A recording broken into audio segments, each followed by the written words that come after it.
On Thursday, October 23rd, in a world already riddled with betrayal, manipulation, and dark secrets, The Bold and the Beautiful just detonated its most ruthless twist yet. Luna Nozawa sold her newborn baby. Quietly. Illegally. Desperately. And now she's lying through her teeth to the one man who once believed she had a soul, Will Spencer. What comes next is not redemption. It's not reconciliation. It's pure fallout. The truth is as ugly as it is shocking. Luna gave birth in a prison cell, surrounded by cold metal and indifferent guards. She was never maternal, never nurturing. But she knew the child was leverage, a key, a way out. And when every other plan collapsed, when her manipulation of the system failed, when her bruises real and fake bought her nothing but more time behind bars, she made her most heartless move yet. She sold her own baby for cash. Through an underground channel and in mate contact with ties to trafficking networks, Luna negotiated the deal. The beer? Unnamed. Foreign. The paperwork forged. The handoff arranged in secret with the help of a crooked guard. Paid handsomely with the very money Luna scraped together by manipulating family visits and stringing along the few people who still showed her mercy. The child was taken within hours of being born. No birth certificate. No trace. Luna didn't shed a tear. She watched the baby leave and never looked back. Because to her, freedom was the only future worth fighting for. That money didn't just buy silence, it bought escape. It lined the pockets of guards who looked the other way. It secured falsified medical records. It kept her off transport lists. And most importantly, it allowed Luna to craft her most horrifying lie yet, that her baby had died. She fed the story to Will Spencer the moment he walked in. Her voice was hoarse, her posture weak, the perfect portrait of brokenness. She said the baby didn't make it. She paused just long enough for the words to hit him in the chest. It was born too early. I was attacked. They didn't get me help in time. I held him for a few minutes and then he was gone. Will staggered. Because even after everything, after the false abuse claims, after the manipulations, after the fake bruises and staged breakdowns, he had still held onto a thread of hope. That maybe the baby was real. That maybe he could raise the child away from Luna's poison. That maybe, somehow, good could come from all the madness. But now, Luna was telling him the baby was dead. Gone. Buried in an unmarked grave behind prison walls. She even had the audacity to cry. But her eyes were dry. Will sat silently, absorbing the weight of the moment, trying to decipher whether it was grief or guilt rising in his chest. Luna reached across the table, touching his hand. I wanted to tell you sooner, but I couldn't. I didn't want you to hurt. He pulled away, because something didn't feel right. The timing, the vagueness, the way she told it like a memorized script. And suddenly, every instinct he'd tried to ignore came screaming back. She's lying. Meanwhile, back in Los Angeles, Bill Spencer got wind of the claim. And he didn't believe a single word of it. He made calls, pulled strings, spoke to wardens, doctors, even bribed a prison nurse. And what he learned left him cold. There was no death certificate. There was no infant burial log. There was no record of a stillborn baby ever being delivered at the prison facility under Luna Nozawa's name. Nothing. But there was a medical file marked confidential.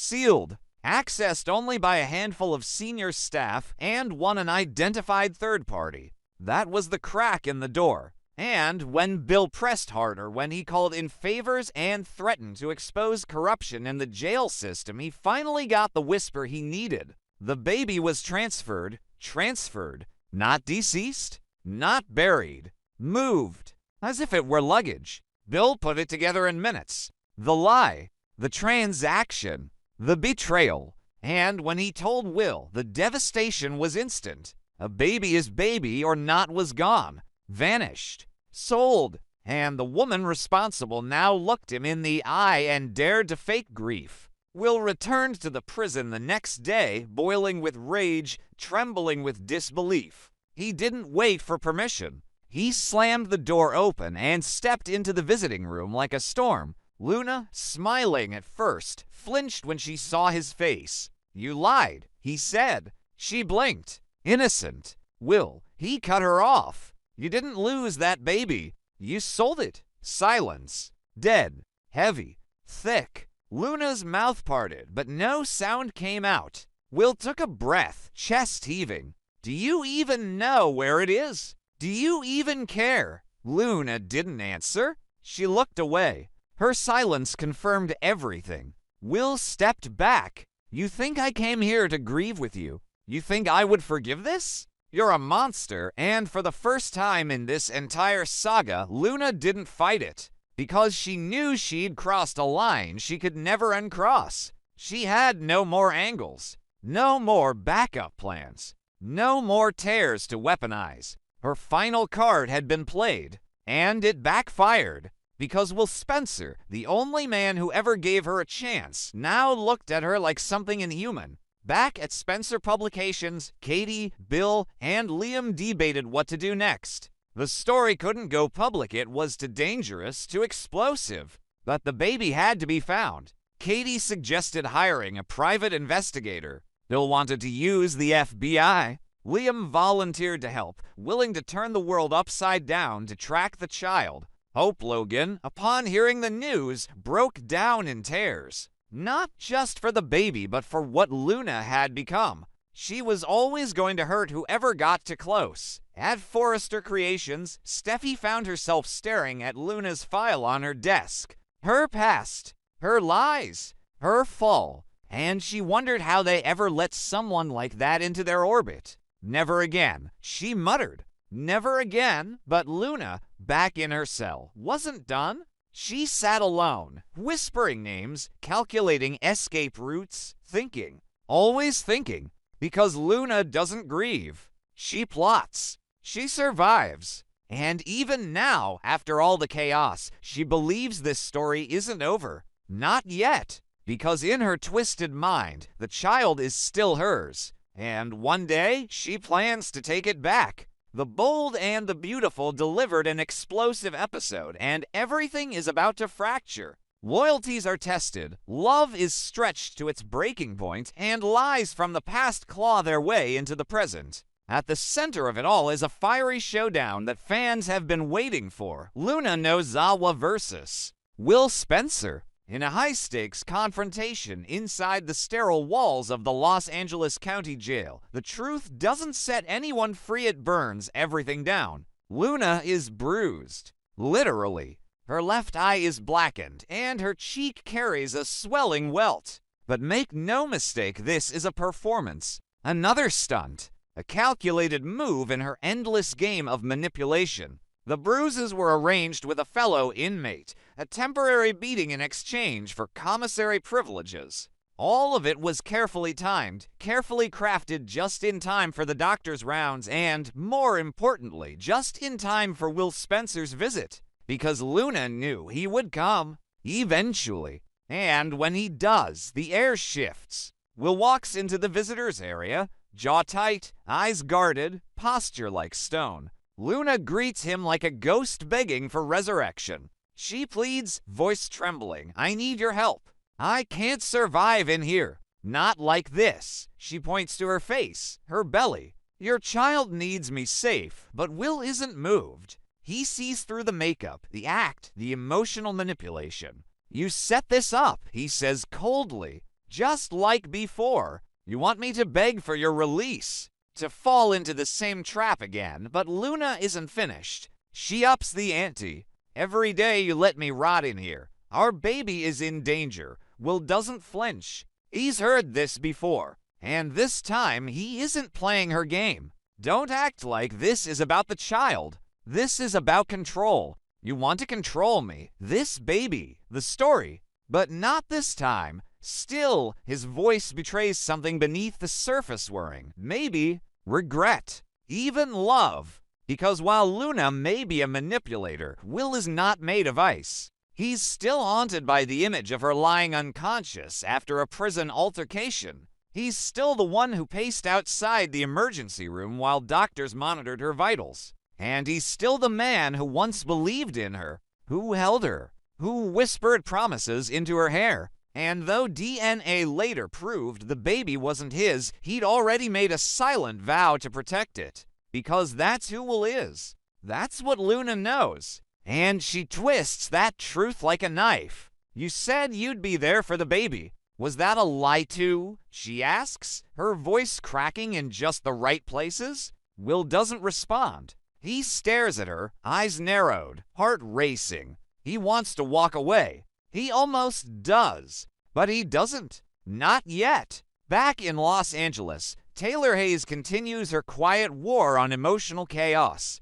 Sitting across from Deacon Sharp, she offers calm, clarity, and the one thing he's been missing lately, truth without agenda. Deacon, buried in guilt, confusion, and conflicting loyalties, is unraveling. He can't decide whether to hold on to Sheila Carter or finally walk away from the venom she's brought into his life. Taylor, ever steady, tells him, "Your heart hasn't failed you. It's trying to lead you out, but you keep dragging it back into darkness." Deacon opens up in a rare moment of vulnerability. "I don't know who I am without her. As much as she's hurt me, I keep believing she'd change." Taylor doesn't sugarcoat her response. "You're not in love with who Sheila is. You're in love with who you hope she could be. But hope isn't love. It's just survival with prettier packaging." Their therapy session stretches long into the evening. Deacon admits he still loves Sheila. Taylor pushes him to question whether love is enough when trust has been shattered. "She's lied to you, manipulated you. Is that the kind of love you want your daughter to believe in?" Deacon doesn't have an answer. Not yet. Meanwhile, Electra Forrester is having an awakening of her own. She's stood by Will through scandal, through uncertainty, through public shame. But now she realizes something chilling. Luna will never be gone. She will always be in their lives. In every birthday, every graduation, every court order, every decision about the baby's future, Luna will linger like smoke from a fire that never quite dies. And Electra is beginning to understand that no matter how much Will loves her, Luna will always cast a shadow. She tries to be strong. She tells herself it's about the baby, that Will's commitment to a child, even one that isn't his, is proof of his integrity. But late at night, when she's alone, the fear creeps in. What if Will never fully lets Luna go? What if some part of him still wants her? Not for love, but out of guilt. What if, despite everything, Luna always wins? And as if the universe hears her thoughts, the news comes in. Luna has become the most talked about prisoner at the Los Angeles County Jail. Everyone wants to see her. Her mother, Poppy Nose Dawa, visits with tears and warnings. Steffi Forrester arrives with icy words and barely contained rage. Bill Spencer follows close behind, demanding updates, flexing political muscle. But Luna only wants one person, Will. And when he finally shows, it's exactly what she's been waiting for. Luna doesn't waste a second. She cries, "They're targeting me. The guards don't care. I'm bleeding. I don't even get proper medical treatment. Please, if not for me, then for the baby." Will stares at her, searching for the truth. But all he sees is more manipulation, more chaos. "You think bruises will fix what you broke?" he asks. She tries again, softer this time. "I love our child." "That's real, but you don't love anyone else," he says. "You never did." Outside, the prison walls feel taller,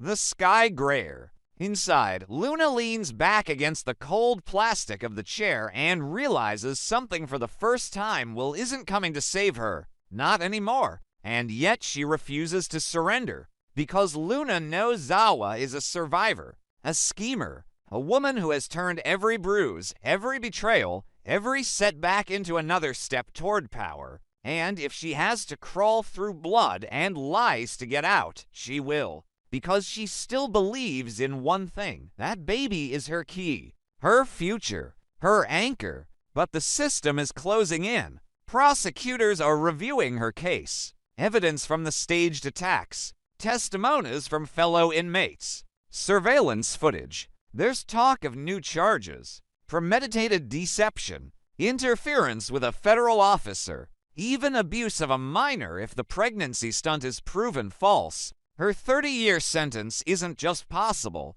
it's probable. Luna knows it, and yet she keeps smiling when visitors arrive, keeps faking tears, keeps whispering to the baby she hasn't even held yet. She's playing the long game. Even if the walls close in, she won't give up. Not yet. Not ever. Back at Forrester Creations, the family prepares for a new scandal. Rumors fly about Deacon's latest therapy sessions, about Taylor's increasing influence. Sheila, sensing the shift, grows desperate. She corners Deacon at Il Giardino and demands answers. Don't let her turn you against me, she spits. You're all I have. But Deacon, freshly armed with Taylor's words, doesn't fold. He walks away, and far from the glitz and glamour of Beverly Hills, inside a cell lit by a flickering bulb, Luna Nozawa begins her next chapter one breath at a time. She has no guarantees, no allies, no promises left. But she does have one thing, the child. And in her mind, that's enough to rewrite the ending.